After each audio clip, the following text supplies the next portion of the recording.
Let me show you all of the display settings available for Motorola Signature. So first of all, we'll need to open settings on our device. We can then navigate down until we find the display under personalize.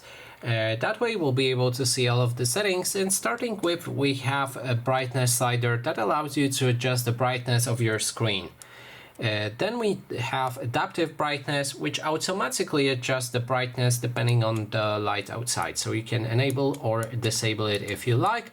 We can then enable or disable dark theme, which applies dark theme, or when disabled applies light theme to your phone. You can also click on it and put it on a schedule or disable the schedule. Then we have a colors. If you enter it, you can switch between three different colors for preset colors for your screen. In this case, I prefer the vivid, and also you can adjust the color temperature using this color wheel right here. You can put it on custom or restore it to default, put it on warm and cool as well. Then there's the dynamic video enhancement. If you enter this option, you'll be able to enable it. And then there's to explain it, Dolby imaging technology intelligently enhances select videos, making them sharper and more vivid with richer details. So as I just read that, this applies only to videos, and it may not work for all of the videos. For example, I don't think it works for YouTube. I will need to test this out. Then there's the display size and text, which allows you to adjust the font size for your phone, so you can make text bigger or smaller. Display size, which makes everything bigger and smaller. And bold text, which increases a thickness of the font. And outline text, which adds contrast mode to the text so you can read something better depending on the theme. It will have a black background for the text or a white background. Then we have the display refresh rate. You can switch between three options: smart and balanced, a seamless experience with moderate battery consumption up to 120 Hz. So this will set your display refresh rate to 120 Hz. But we'll adjust it to make your battery less consuming. So you can enable this option if you like, or you can go for hyper smooth, which will try to maintain 120 Hz display refresh rate all the time if possible. Then there's efficiency first, which enables 60 display refresh rate, and this will save you a lot of battery, just saying. Lastly, I didn't say that 120 is the maximum display refresh rate for this phone, as the maximum is actually 165.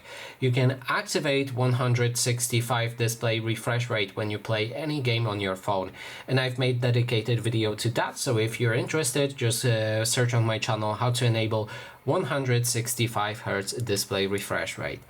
Now when we have that covered, we can go to full screen. From here, you'll be able to enable or disable apps for full screen, which basically adds a black outline to your camera cutout, so it's much easier to sometimes watch something. And you can enable YouTube. That way, if you watch YouTube videos in full screen, the cutout will be gone. You will see the video in your entire screen. If you disable it, that way you should see the black cutout on the screen. Then there's auto rotate screen, speaks for itself. It will rotate to horizontal or vertical view for your screen. In this case, I will need to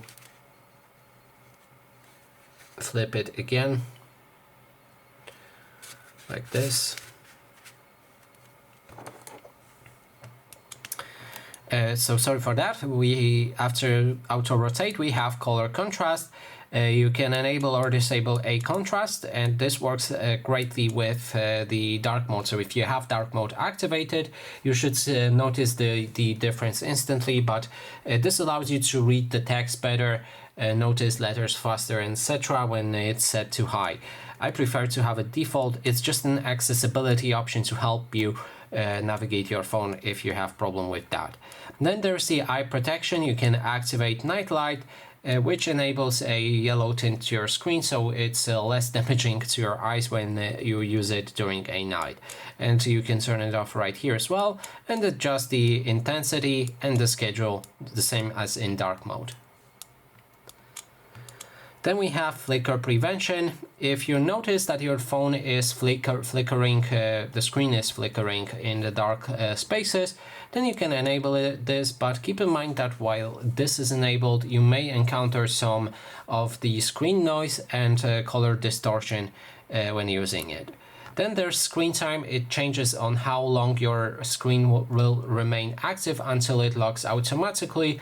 You can set it to 15 seconds up to 30 minutes with options between, and we can also activate attentive display, which means when you have this option enabled and look on your phone, it shouldn't lock, so it will just work until you stop looking at it.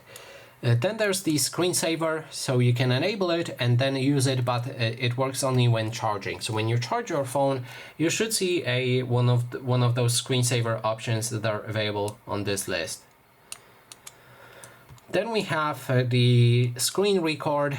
We can adjust the screen recording options. You can change the avatar if you have it too large or small, change the resolution for video recording, change the frames per second cap to 60 FPS 30 or dynamic, change the recording time limit between unlimited 5 minutes to 60 minutes. File size can be also set to different options.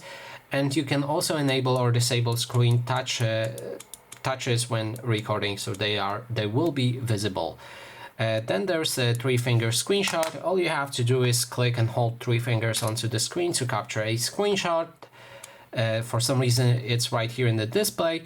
Then there's a swipe to split. You can perform a swipe like this, which sometimes works, sometimes it doesn't, but basically this should allow you to open 2 apps at the same time. So if I open a settings like that, I can open 2 apps at the same time and have them on different portions of the screen. Lastly, we have Smart Connect. You can connect your phone to your PC, and I tested that feature. It works great. You can connect it to multiple different devices actually, but I've tested it on my PC, and I would, if you're working on something and you're using your phone and your PC, I really recommend to try this feature. So that is basically everything. Thanks so much for watching.